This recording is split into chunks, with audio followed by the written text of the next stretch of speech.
Riverside Studios has a remarkable past, stretching back through various incarnations to the late 1800s.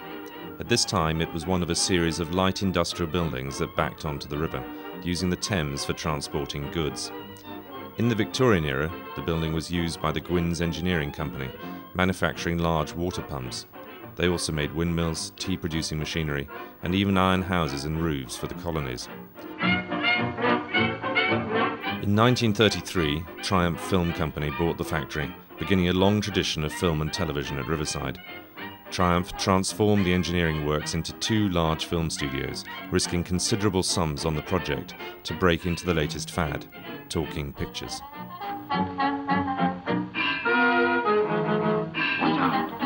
The first film made at Riverside was The Double Event, a risque comedy about the gambling exploits of a cleric's daughter, starring Jane Baxter. She was joined by other stage stars of the day like Ruth Taylor and C.S. Clarence. The first major success for the studios didn't come until 1937, with Beauty and the Barge starring the young Jack Hawkins and Margaret Rutherford.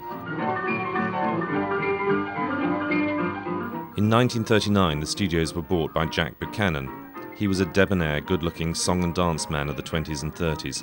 He sank thousands of pounds of his own money into refurbishing the studios.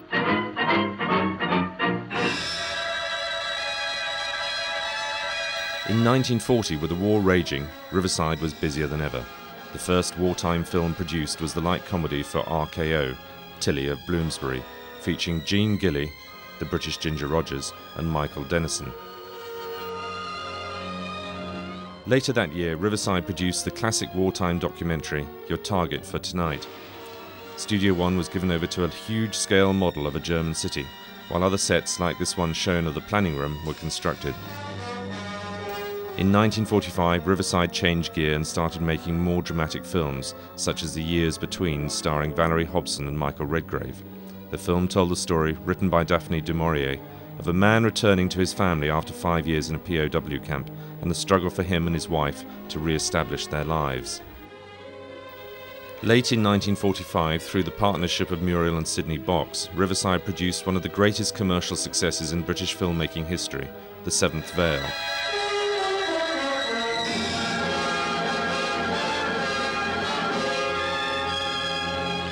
The boxes can be seen here having tea on the set with one of the stars of the film, James Mason. Now listen to me. Listen carefully. This is a bachelor establishment. Do you know what that word means? Yes, it means that you're not married. It means that I don't like women about the place. When I came to live in this house, I promised myself that no woman should ever enter it. So far, none ever has. You're the first. The film also starred Albert Levine, Ann Todd, Herbert Lom, and Manning Wiley. Rank, the distributors, were worried about its success because of the unusual nature of the story. But The Seventh Veil filled cinemas continuously for 10 years. Why can't you be kind to me? Why do you always treat me as though I were a child? Because you are. I'm not. I'm grown up. I'm a woman and I have a right to live my own life. I know what I want and you're just trying to take it away from me. The only thing I've ever really cared for. How old are you? I won't go, I tell you. I won't. The Gothic drama Daughter of Darkness was filmed at Riverside in 1948 with an all-star cast including Honor Blackman and Anne Crawford. The late 1940s saw the studios in financial difficulty, and the overrun of 5 months on filming of Daughter of Darkness proved its downfall. Over the next 5 years, filming at Riverside was sporadic. By 1949, Riverside and Ealing were the only studios left open in London. The last film made here was Father Brown with Alec Guinness in 1954. Filmed at Riverside and on location in Europe, it also starred Peter Finch and Joan Greenwood. As the cameras stopped rolling on Father Brown, the BBC were knocking at the door. In the same year they bought Riverside and began a renovation process that would make it a jewel in the BBC television crown for 15 years. Launched in 1956, the studios were hailed as the finest television centre in the world. It was here that some of the earliest experiments with colour were filmed and broadcast. The Queen Mother visited the studios on the 28th of March 1957, shortly after they were opened. She had specifically requested to see the first colour film shot by the BBC called men, women and clothes.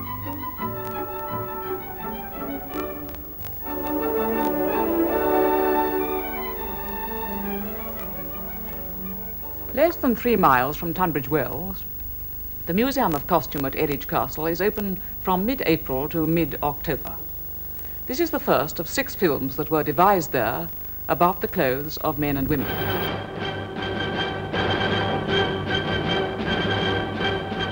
The studios went on to be home to some of the best known and loved programmes of the 60s and 70s. Quatermass 2 was broadcast from here, and the first alien pod opening on the riverbed was shot from the terrace. A picture is beginning to form, however sketchily, of a unique process which is no longer unique. And to extend these indications to their farthest limits may even be in danger of destruction. Now, if this should prove to be the...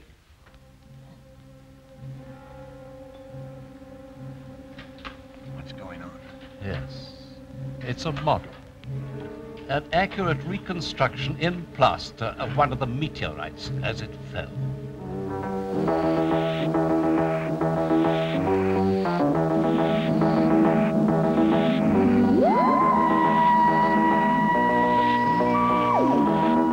Episodes of the first 5 series of Doctor Who, the William Hartnell and Patrick Troughton incarnations, were filmed here. I think you'd better let us go. We do not release prisoners. We are the masters of the earth. We are the masters of earth. And interestingly, it's said that Doctor Who shared his police box TARDIS with Dixon of Dock Green, also shot at the studios. Hancock's Half Hour, one of the most famous comedy shows loved by a generation, was partially filmed at Riverside too. A comic genius, Tony Hancock, really became the first TV superstar, earning a huge £750 per episode. His partner in the show, Sid James, had also appeared in several films made at Riverside, including the last one, Father Brown. The 6-5 special steaming down the line. 6-5 special right on time. It's time to jive on the old 6-5. Roll. Everybody do the rock and roll with the merry old tone called Old King Cole. Many music shows were filmed here too, from Showband, the 6-5 special and Drumbeat in the 50s and 60s, to the groundbreaking Old Grey Whistle Test. It does right. Because my train's late, my train don't come, it just don't come.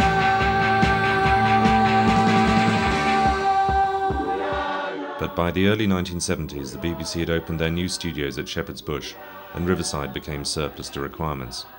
But Riverside's connection with film and television didn't end with the BBC moving out. In the mid-1980s, the Riverside Trust made a formal decision to hire out Studio 2 for television and film production. The Biko Inquest, directed by and starring Albert Finney, was filmed at Riverside in 1984 by Channel 4.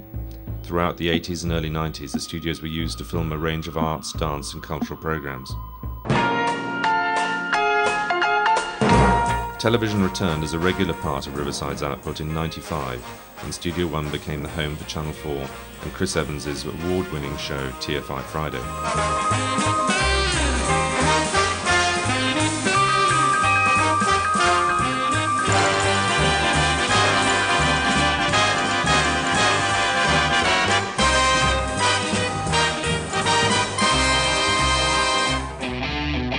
More recently, both Top of the Pops and Recovered have been filmed here, continuing the tradition of the cutting-edge music shows of the 1960s.